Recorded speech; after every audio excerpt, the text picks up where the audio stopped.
See, I'm not exactly surprised that the European Super League conversation is back, because Dark Lord Florentino Perez was definitely not going to die before giving it his all for this project. I am a little surprised, however, by just how far they went with the project to destroy European football. Let's just go over this sad excuse of an announcement from the Super League. The Super League. The Super League. The best clubs. The best players.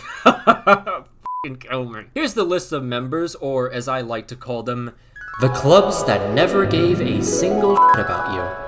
So the main goal is to improve the quality and intensity of existing European competitions by developing a format for top clubs and players to compete on a regular basis. Throughout this press release, you see the elitists talk about the pandemic in their own favor in order to give you this impression that they are the heroes that European football need, when we all know that is the exact opposite. They claim the pandemic has shown that a strategic vision and a sustainable commercial approach are required to enhance value and support for the benefit of the entire European football pyramid. Basically, your club elites are in Zoom calls plotting ways to ditch the rest in order to escape almost all debts, because let me make this clear, these clubs are getting 3.5 billion euro injections in order to get themselves out of a financial mess of their own creation. Add this with the 3.5 billion deal with DAZN at the moment, and the extra 300 million that goes to each permanent member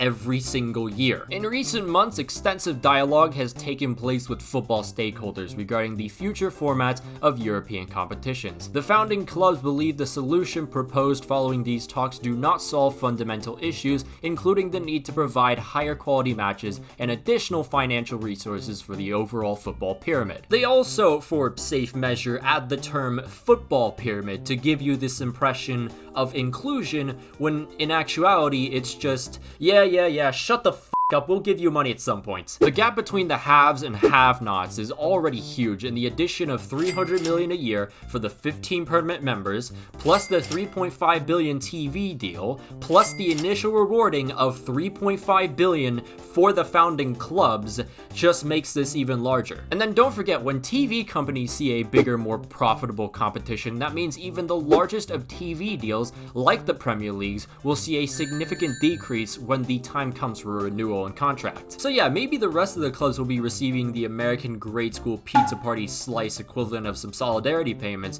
but in turn, their existing revenue is taking a cut. If you need any more reason to dislike the elite, here's a quote from one of the Big Six board members in regards to the owners not caring about the massive backlash, saying, and I you not. Our primary job is to maximize our revenues and profits. The wider good of the game is a secondary concern. I don't even need to add to this because the quote perfectly shows you how two-faced the greedy owners are. On paper, they'll mention the football pyramid, but behind the scenes, the pyramid is just an irrelevant model. The vision of this pyramid is just a social hierarchy that every owner will use to disregard the rest of the world. It also mentions in the press release about the visions for a women's Super League, but do you really think a bunch of old men care about the women's game? Dark Lord Florentino in the press release said, "We will help football at every level and take it to its rightful place in the world. Football is the only global sport in the world with more than 4 billion fans, and our responsibility as big clubs is to respond to their desires." Now here's this quote from him a decade ago. "We have to agree a new European Super League which guarantees that the best always play the best, something that does not happen in the Champions League." There's quite the difference in these two statements, and it highlights one of the key reasons how the elites at the top have managed to pull this off. At first, it was about the need for the best to play the best in order to generate as much revenue as possible. Now, they're using the pandemic, saying that clubs need a better way of sustaining revenue, and the only way to do that is through a European Super League. Like I said in my last video, it's merely just greed masked as concern. So in translation, this is a bunch of waffle. We just want more money. Now, Andrea Agnelli also had something to say in the press release as well. And if you watched the last video, you'll know this man is pretty important to the story, because if you recall, this is the president of the ECA and Juventus, and he was the forefront in getting the new proposal of the Champions League into place. But once the Super League was announced, he resigned as ECA president and took the role of vice chairman of the Super League. I'm really starting to think his intentions were clear from the very beginning. I spoke with Agnelli, I think, 20 times in the last days. The last time on Saturday, when I said I hear rumors about some Super League, and he says, no, this is a lie, don't believe it. I will call you back in 1 hour. And he turned off the phone. Also, I didn't know this before researching, but did you know that Andrea Agnelli was actually banned for illegal ticket sales to ultras in connection with organized crime a few years ago? Really just shows his integrity. Oh, you wanted to know what he said? Well, it just goes along the lines of this. We want more high-profile matches in order to feed the passion of fans and amateur players. In translation, this is again a bunch of waffle. JP Morgan is helping us reap your benefits. Finally, to end this pretentious piece, Joel Glazer had something to say. By bringing together the world's greatest clubs and players to play each other throughout the season, the Super League will open a new chapter for European football, ensuring world-class competition and facilities and increased financial support for us. It doesn't actually say for us, but we all know for the wider football pyramid is a total lie. Now that we've gone over pretty much everything you need to know from that press release, I want to give you more of a reason as to why this is just all greed. Let's talk about Manchester United. They have two separate entities when it comes to just how their club runs. There's the business entity and the club entity. The club entity would be, you know, performances, you know, the actual team itself, the team management, all that kind of stuff. The business is just anything higher up. As you recall, the performances of Manchester United in the last decade have not exactly been that great, and you would expect that to possibly affect the business side of Manchester United. And you'd be wrong. Manchester United as a business, as a brand itself, has grown exponentially. I read something about how they are one of the highest growing platforms on TikTok, one of the most talked about teams on social media in general, and they have made multiple brand deals, including one with Japanese noodle company Nissin for 6 million euros. It's come to a point in modern football with a lot of clubs, especially with Manchester United, with how big they are. The correlation between business and club is nowhere to be found. You could make the argument that transfers are on the business side, which they very much are, and they can correlate towards performances. And yes, I do agree with that. But at the same time, it's not really the performances that are benefiting those at the top. It's the sales of the shirts and everything else. It's why you see these big, massive clubs creating these minimalist designs like you see here. I know they're absolutely disgusting to look at, but just give me a second while you have to look at this piece of garbage. But it's why you see these clubs having these minimalist logos, because they can just slap it on some $70 white t-shirt and call it a day. That's how they make their sales. Sure, it's the most ridiculous shit ever, but people do buy it. This whole idea with the separation of business and club to the point that there's no correlation can very much be connected with capitalism. Now listen, okay, I don't want to radicalize you guys too much, okay? Let's not do that. But it does have its parallels. Much like how the performances don't really affect the business side of Manchester United, it's much like how Nike works. Nike can go outsource to a cheaper country, pay the workers less, in much worse working conditions, and not give a single shit about them because of this simple reason. These workers do not benefit Nike whatsoever. They are just there to produce whatever the hell for whatever money they can get, and that's it. What actually helps Nike is the stuff that happens up higher in the hierarchy. Say something like sports deals, right? Those are the things that are profiting for Nike. And it goes back to the idea of having the best play the best isn't actually having the best play the best, because it's just having the best, largest brands that play against each other in order to maximize the revenue as much as possible. I mean, Ed Woodward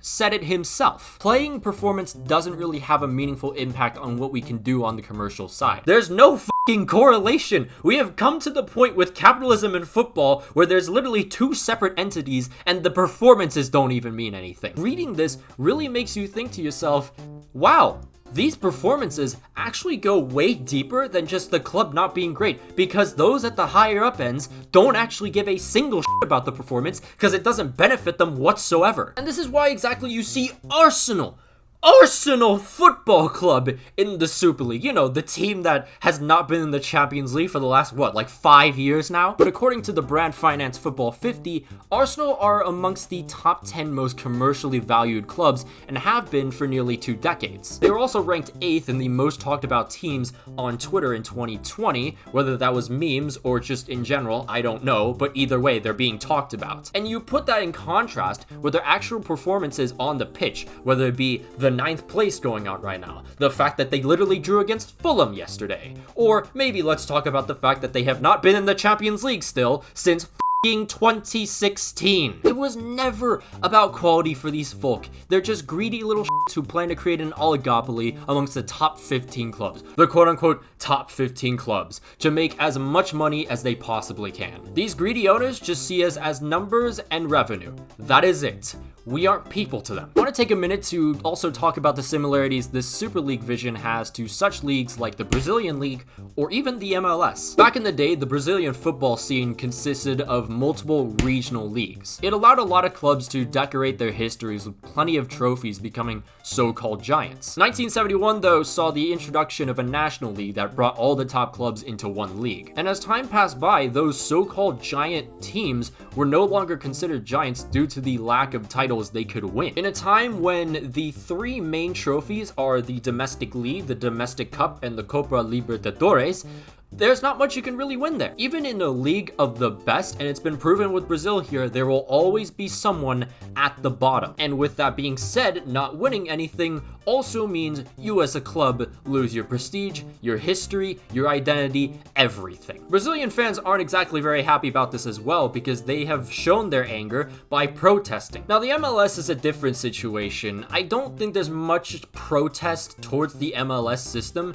just because it's what us American fans have grown up with all our lives. But in a way, it is a closed Super League filled with the best 27 teams in the country. It's modeled that way because every other sport in this country is the same. And who knows when the time comes, just like the Brazilian League, because these are greedy motherfuckers that are much, much richer than those in Brazil, I can tell you that. So when will come the day that 20 teams becomes 15? 10, 5. When does the day come when Florentino literally just announces the 2-team Super League where it's just Real Madrid and Real Madrid B? The reactions for the Super League have been crazy, to say the least. Twitter went absolutely wild. And talking about Twitter, I was looking at Twitter, following all this going on as I was watching Manchester United Burnley, and it was such a massive deal that they were literally talking about the Super League in the middle of the match. Within the first few minutes of the Super League discussion, you saw FIFA,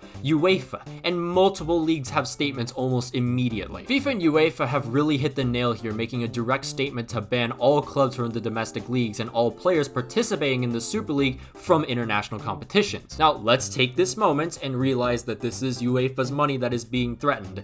They don't actually really care about us, alright? Just remember that. But people making this argument of why are we backing FIFA and UEFA right now? They're pretty corrupt in their own ways. I mean, have you seen the new Swiss model of the Champions League? It's basically just a vision of a long-term plan to develop a mini Super League in a way, and I 100% get that. But we need to put all our eggs in one basket, because there is no doubt in my mind that the European Super League is the biggest threat to football right now. They are backed by multiple greedy billionaires who never cared about the sport. There are 15 founding clubs with the highest commercial revenues that will attract every sponsor and every TV network known to man. We need to defeat this with all we've got before we can talk about the other proposals and other shady dealings. It's not ideal we back FIFA and UEFA and the rest of the domestic leagues, knowing full well they don't particularly care about us either. They just have their bag being threatened, which is why they're doing this for the most part. But if we want to get rid of this Super League project, then we all have to work together. Imagine the scenes if fans were allowed in stadiums. We all know for a fact these cowardly, greedy, shallow men would not dare to do something like this. They've only managed to go this far because of simply there's no one to make them even hesitate at the moment. I'm glad to see a lot of people on social media tear this apart. I mean, hell, we saw Bojo, Draghi, and even Macron make statements against the damn proposal. We have governments, literal government leaders against this.